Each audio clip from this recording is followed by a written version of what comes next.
കൊച്ചിയിലെ ആദ്യത്തെ മൾട്ടിപ്ലക്സ് തിയേറ്ററാണ് ഐസക് ഗ്രൂപ്പിന്റെ അണ്ടറിൽ വരുന്ന സരിത സവിത സംഗീത.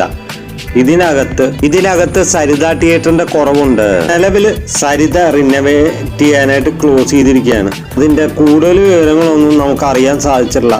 എന്റെ സോഴ്സ് അനുസരിച്ച് ഞാനത് അന്വേഷിച്ചു. പക്ഷെ എനിക്ക് വ്യക്തമായൊരു ഉത്തരം ലഭിച്ചിട്ടില്ല. ഐസക് ഗ്രൂപ്പിന്റെ ഭാഗത്തുനിന്നും ഒരു ന്യൂസും വന്നിട്ടില്ല. എന്താണെന്ന് അവര് പുറത്തുവിട്ടിട്ടില്ല. സംതിങ് സ്പെഷ്യലാണ് സരിത അവര് ചെയ്യാൻ പോകുന്നത്.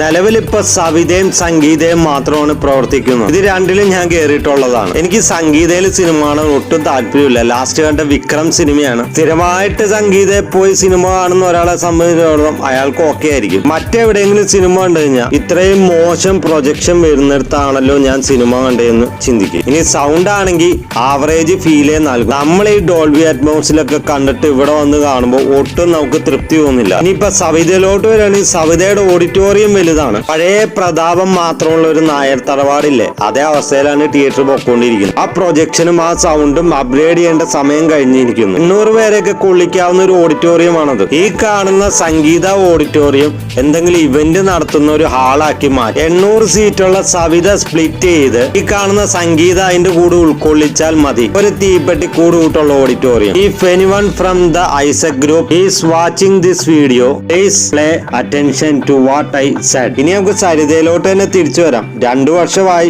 സരിത റിനോവേഷൻ ആയിട്ട് ക്ലോസ് ചെയ്തിട്ട്. നമ്മുടെ പഴയ ഐസക് ആൻഡ് മെരിയ ഗ്രൂപ്പിന്റെ അണ്ടറിലാണ് സരിത സവിത സംഗീത വരുന്നത്. ആ പോയ പഴയ ജനത്തിരക്കിന്റെ പ്രതാപകാലം ഐസക് ഗ്രൂപ്പ് തിരിച്ചു കൊണ്ടുവരും. പ്രൊജക്ഷൻ വരാൻ സാധ്യത 4K ലേസർ പ്രൊജക്ടർ ആയിരിക്കും. പിന്നെ ഡോൾബി അറ്റ്മോസ് സൗണ്ട് സിസ്റ്റവും പ്രതീക്ഷിക്കാം. പിന്നെ റിക്ലൈനർ പുഷ് ബാക്ക് സീറ്റുകൾ നമുക്ക് ലഭിക്കുന്നതായി. മേ ബി ഇത് ഐസക് ഗ്രൂപ്പിന്റെ കയ്യിലുള്ളതുകൊണ്ട് തന്നെ ഇതൊരു ട്യൂൺ തിയേറ്റർ ആവാൻ സാധ്യതയുണ്ട്. മേ ബി ഇനിയിപ്പോ സിംഗിൾ സ്ക്രീൻ ആയിട്ട് തന്നെ നിലനിർത്താൻ സാധ്യതയുണ്ട്. എന്തായാലും സരിതയില് Isaac group something special surprise അവർ ഒളിപ്പിച്ചു വെച്ചിട്ടുണ്ട്. എന്താന്ന് അവർ പുറത്തു വിടാം. ആ സർപ്രൈസ് എന്താന്നുള്ള അറിയാൻ വേണ്ടി ഞാനും വെയിറ്റിംഗ് ആണ്. ഒരു 4 മാസത്തിനുള്ളിൽ നമുക്ക് അറിയാൻ സാധിക്കും. സരിതയുടെ ഓപ്പണിങ്ങോടുകൂടി സരിത സവിത സംഗീതയുടെ പഴയ പ്രതാപത്തിലോട്ട് തിരിച്ചു വരണം.